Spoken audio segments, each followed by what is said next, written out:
and welcome to this video from the Port Moody Public Library on signing in to LinkedIn Learning using the LinkedIn Learning app for smartphones and tablets. So here we have the LinkedIn Learning app downloaded and opened, ready to sign in for the first time. If you haven't already downloaded the LinkedIn Learning app, you can do so on the App Store or the Google Play Store or whatever app store you use for your device.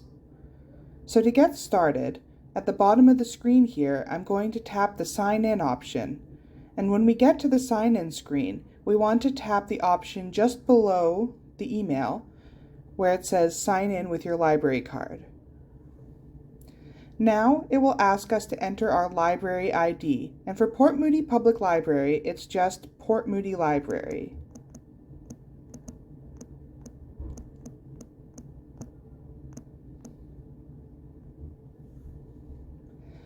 Once you've done that, you can hit Continue, and then we will be prompted to enter our library card number and PIN.